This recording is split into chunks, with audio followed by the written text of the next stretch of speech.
Anything you want to add to that, Billy? Um, I agree. But food should always be first. Supplements are supplements, and you don't don't replace food with supplement. But then if you are in that zone where you're starting to consider supplements, I always like to give the order to, or in my preference, the importance is for me. It's like creatine's number one, protein's number two, Yeah. and then your multivitamins are gonna be number three. And the multivitamins are gonna be like D3, potassium citrate, your traditional multivitamins, and magnesium glycinate. So I actually got my shit right here too. I don't know if you can see that. I got mine right here too. Yeah, exactly. So magnesium glycinate absorbs faster, and potassium citrate, those are just faster absorbed. So if you got like regular potassium, I got regular potassium here too. The thing about like what you just showed to magnesium glycinate, it's just more bioavailability, where that which just means that your body is able to absorb it without expending so much energy to break down the magnesium for absorption. Same thing for the potassium. It's just think of it like the super of that form. So yeah, those are the supplements that I recommend, and in that order. And then if you want to pre-workout, not necessary, but I like pre-workout, so I get it too. Plus, for me, pre-workout has beta alanine in it, which is also, I think, pretty good. If you don't take pre-workout, I'd recommend getting like at least a beta alanine too. But that'd be like the last out of the list, you know. So again, creatine, protein, multivitamins, and then pre-workout or beta alanine in that order of importance and based on your budget. So if you can only afford one out of those things that I recommended, creatine, just fucking get creatine. Yep. Number one, like you can't fucking go wrong with that shit. You'll be stronger. You can lift longer. All the above, dude. If anything, the best tip I can give today out of this whole fucking podcast, get creatine. One thing, if that's what you can take from this shit. Yeah, even if you don't even work out, creatine is good for you. You know, it's good for your brain health too. Yeah. So.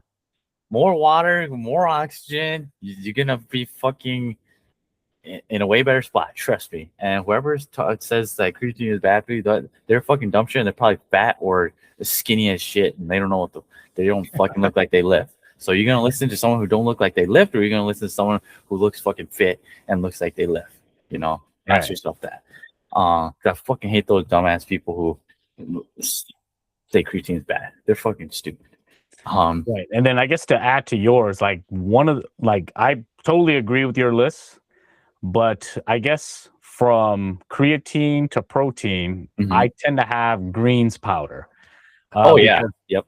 So for me, greens powder is really important, mainly because a lot of the times when you're focused on your macros, right, and when you think about your carbs and your protein, sometimes it's hard to get in your vegetables too. If you're not actively purchasing like a salad, or if you're not, adding a bunch of vegetables into your meat.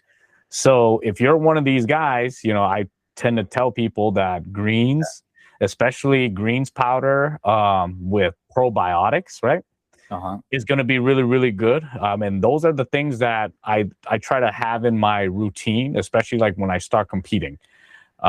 Because, when you have more greens and fruits and vegetables inside your system, you're not only going to have more antioxidants or your immune system's going to be stronger, so you don't get sick as much. And then on top of that, you're going to digest stuff better. You know what I mean? Yeah, fiber. Yep. Yes, you need to be pooping at least once or twice a day. And if you're not, then this is where I often tell people, get in your fiber, get in your fruits and vegetables. If you're getting sick more often, especially during pollen season, so you already know right now is like around pollen season, you need to be thinking about getting your fruits in. And on top of that, if you're like a pepper guy, this is where you're going to shine the most. You know what I mean? This is where you need to be eating more pepper if you can. To get in all those antioxidants, just make sure you get your fruit intake in. So those are some of the things that I think about when it comes to food. And then when it comes to like lifting equipment, right? Some of the things that we mentioned before already is like a belt. Another thing that we talked about is wrist wraps. But for me, on top of the belt and wrist wraps, I definitely think one of your most important investments is going to be your shoes. Okay. Sometimes people think that you need to buy super fancy shoes or that you need to spend like $200-300 on like a pair of Nikes or something like that. But honestly, a cheap pair of wrestling shoes, 40 to 50 bucks, like is gonna, Converse. yeah, or even like a 30-40 bucks pair of Converses just to kind of get you started is going to be all that you need.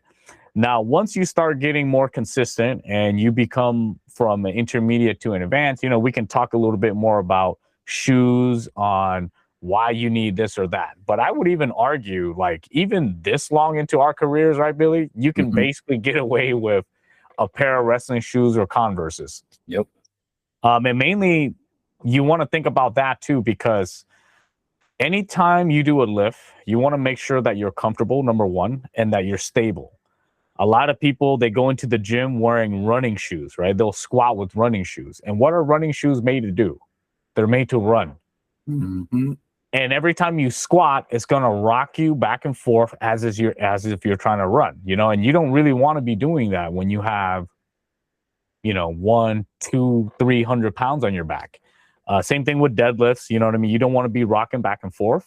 Now, if you plan to run, I always tell people, have your running shoes for running, and then have your flat shoes or your wrestling shoes or Converses for lifting. And that's really all you need, right? That's basically like the staple, I would argue, right? Wrist wraps, a belt, and then shoe. You have those and you get consistent with that. And eventually from there, you would eventually say, you know what? I need to invest into a more expensive pair of wrist wraps. I need to invest into a stiffer belt. I need to invest into a pair of shoe that's going to help me squat or deadlift or do these lifts a little bit better. You know what I mean? But anything that you want to add to that list too with equipment? Nothing more than that. You get your shaker bottle, obviously. Nice. Yes. But water bottle. That's pretty much everything. You got your staple, the belt, the shoe, the wrist straps, the knee sleeves. If you even need to, that's usually more. Honestly, I would say it could be in any stage, but it's more prevalent in like the intermediate to advanced because you're really trying to protect shit now. But obviously, if the sooner you get it in your lifting career or lifestyle, the better. Because a beginner shouldn't really need that stuff.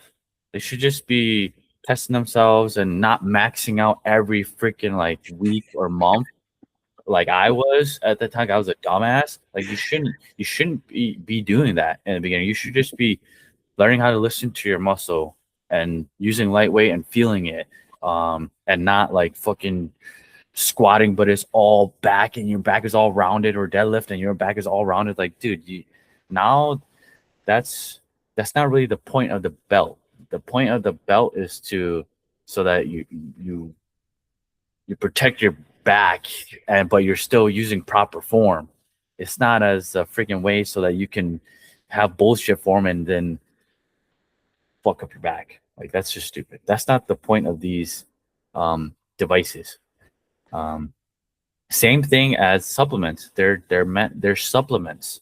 They're not meant to replace the original, which is your meals. The belt is not meant to replace your back. You need to work on bracing yourself even without a belt already before you use the belt, and then the belt just enhances the technique. So, and that's all intermediate is. Intermediate is just enhancing the beginner techniques, and then advanced is the same thing, but for intermediate stuff. You're perfecting the intermediate stuff now. Or so just not because I want to again give you guys actionable steps too. So I don't want to overwhelm you guys with too much information. I want to break this into segments. So that segment that James just went over is for like equipment, and then the segment I just went over a little bit, if you guys just rewind this, is like food and supplements, you know. So those are their each separate categories, but they fall, or like they fall under intermediate umbrella. You have to perfect each one of those areas to now get to advance, you know. So don't get lost in this info. If you need to go back, replay this, then do that. And if this is too much, then just pick one of the topics. Like again, if you're having trouble with food, let's rewind this, go back and listen to the food one that, and oh, what type of supplement and what order? Oh, creatine, protein, oh, and then multivitamins.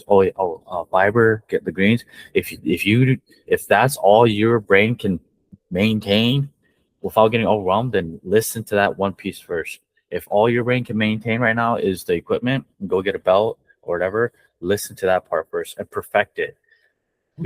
Said in, I'm pretty sure I said it in this beginner stage, but like a jack of all trades is a master of none, but is better than a master of just one. And again, that just ties back to perfect one thing at a time. Yep. We're giving a lot of information right now. Don't get lost in the sauce. And then Yep. moderation. Like, start out, even if it's only like 55, 45, as long as you're doing good 55% of the time, you're still moving in the right direction. Obviously, try to push that meter. Like, even me right now, I'm like at 70-30. So I do a good 70% of the time, 30% of the time. I yesterday I just ate Five Guys. I ate fucking sushi. I ate whatever I want, man. And I went to get a lift heavy. But I know myself and I know my body is capable of. You don't yet, and even if you do, keep it at a moderation. And then and my next thing that I would probably want to move in is to like and we said it in the beginning too, but align yourself with people who are doing this shit that you want to do. That's super important because for multiple reasons, but for me the main reason is like iron sharpens iron. That's like when you have a good competition, you guys hold yourselves accountable. You want to beat them, they want to beat you. It forces you to be better. And I was just thinking about this a lot, like, because I'm a cop too. Like, good and bad exist so that the other can see their fullest potential.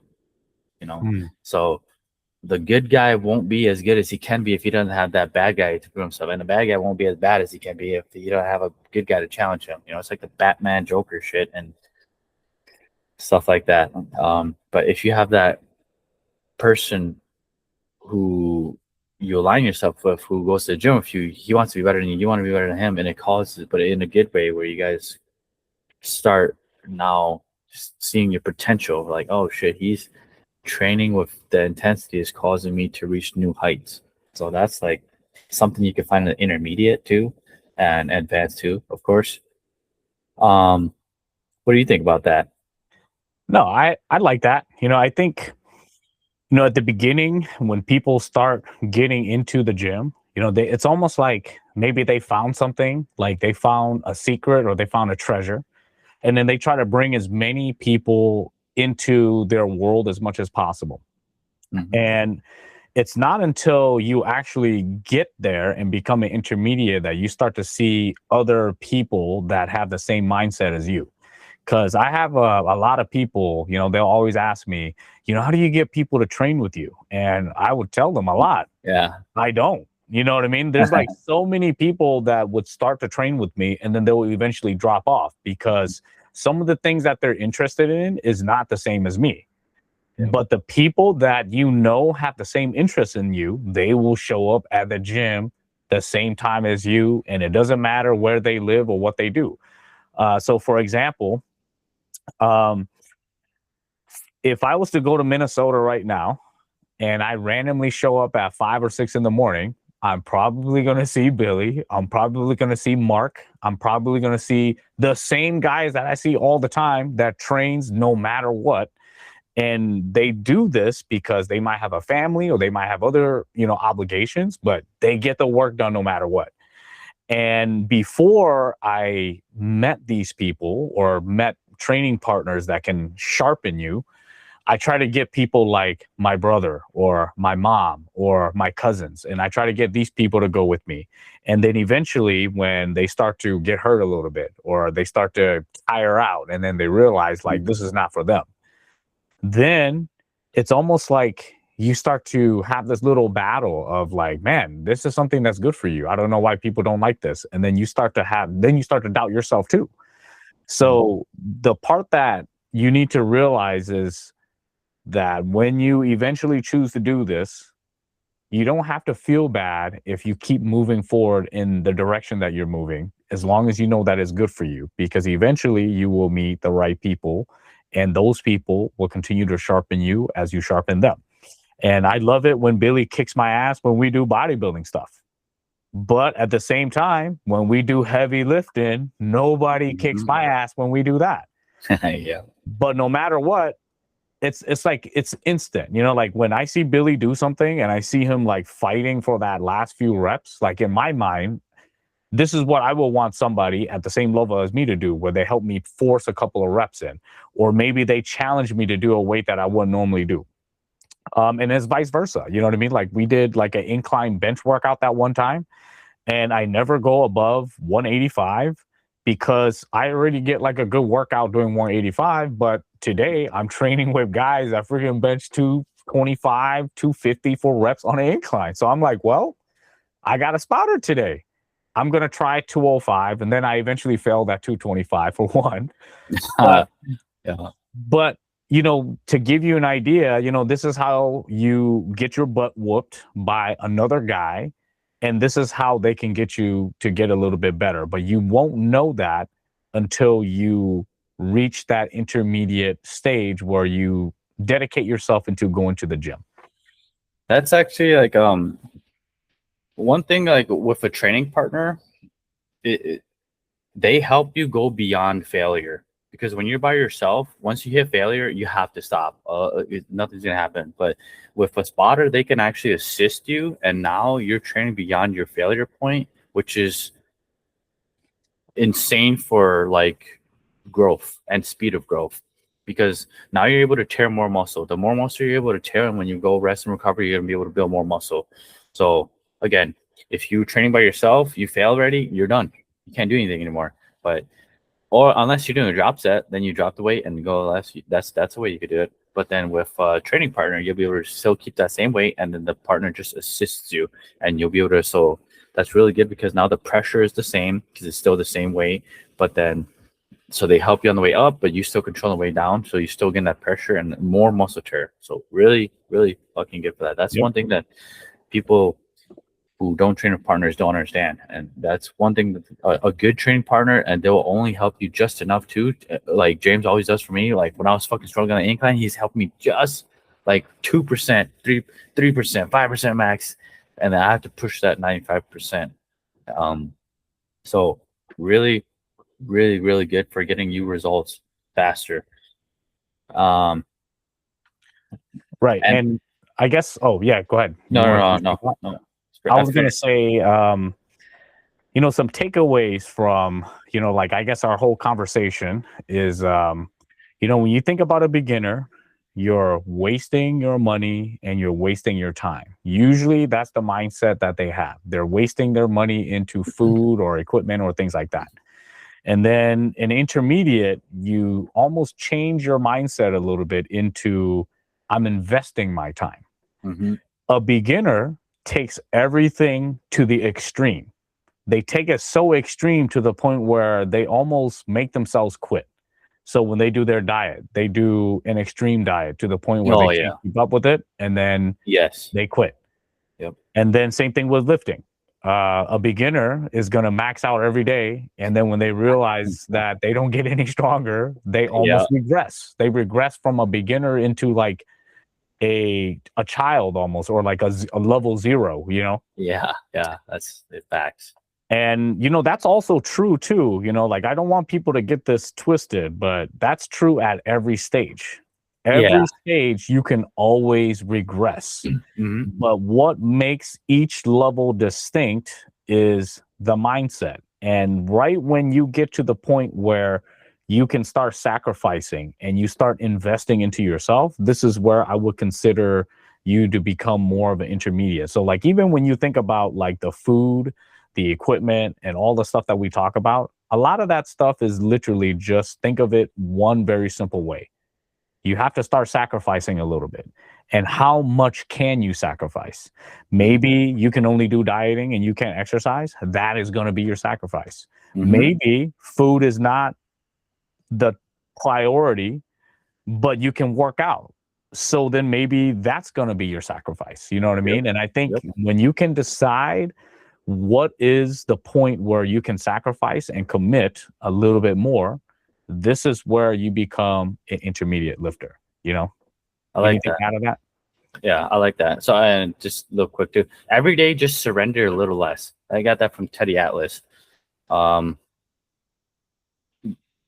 that's like the whole thing. Every day, just surrender a little less. It's just like if you could get 1% better, just how can you get 1% better? You don't need to be infinity. You don't need to be 100% good right away, dude. You just need to be 1% better every day. But then, yeah, intermediate is basically just realization. You have to realize things. You have to come to a mental shift, and a lot of times, it's like one of two things: are you a willpower or are you a skill power? Some people they start and Mm, they're very very powerful at powerlifting already. They're already natural. Those are the naturals. They got skill ready, but they don't have the will to keep training heavy all the time because that's not what they want to do. They're just good at it, but they don't like doing it. So, there's those people, and there's those people who really, really, really, really want to lift, but they fucking suck at it. They're willpower. Those are the willpower stars. But then you have to know which one you are, and then it's all so will is over here, skill is over here on the spectrum. You want to be centered. It's always about the balance, and intermediate is where you realize which one you are, get to the center, and then once you get to the center and you start to focus, concentrate, and be consistent, that's how you get to advance. So you get to the center and boom, and you advance. um so yeah, realize I that's by identifying what your weaknesses are. If it's food, work on that. Sacrifice, like James said. If it's like getting a trainer, investing in that, work on that.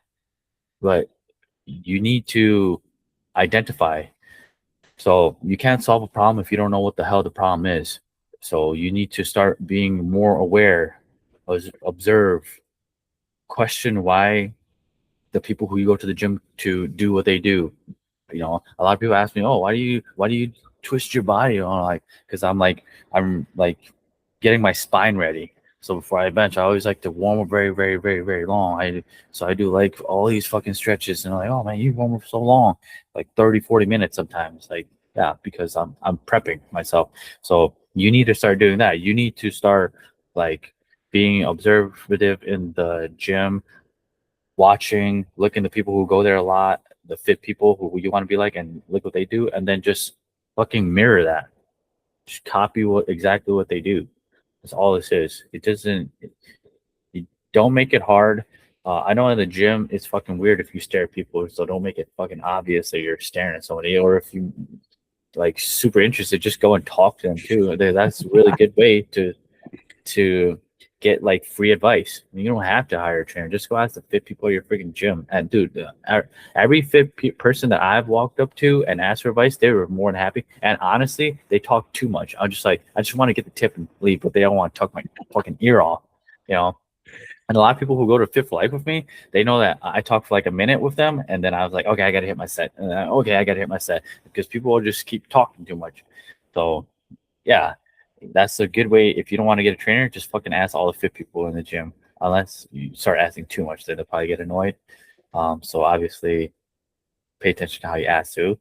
But yeah, really, in this video today, it's just a lot of realization. But again, I want to leave you guys with the tip. So, number one thing, get a fucking scale. If like losing or gaining weight is your problem, get a fucking scale. Measure your shit, and then creatine, protein, multivitamins, your greens, pre-workout. That order. nice. Uh, and then realizing if you're willpower or skill power. If you're already naturally gifted, now start paying attention. How can you be consistent and improve your skills? If you're willpower, you really want to get a bodybuilding, powerlifting, calisthenics, whatever, doesn't fucking matter. How can you work at your skill? You know, how can you use your will to get good at the skill? You know. Yep. Yeah, And I then think my takeaway is, from a beginner, um, your mindset is mainly you're wasting your time, you're wasting your money. Then when you become an intermediate, you're basically sacrificing. So learn what it is that you have to sacrifice in order for you to continue to do what it is that you do. And once you get there, everything else will basically fall into place. So my takeaway is basically mindset. The difference between a beginner and an intermediate is literally just mindset. And once you figure that out, you'll realize that someone who, like Billy said, has more muscle than you from the very beginning could still be a ground zero guy just because they were born lucky. But until they reach that mindset where they're willing to sacrifice a little bit to reach the next level, then they're never going to know what it is to find another piece of iron that's going to sharpen them. They're never going to know what it is to have the right equipment, the right supplement, and how to eat. So that's my takeaway from this one. And yeah. if you guys like what we're talking about, like I said, leave a comment. And eventually, if you guys like the conversation that we're having and you want us to continue a little bit more into more of the advanced stuff, where we go into competition and we dig a little bit deeper into all of the little stuff that we talked about even more, let us know. All right. But for the next topic, we will let you know. And we will continue to have this conversation to teach you guys some of the tips and tricks that me and Billy has acquired over the last 10 plus years.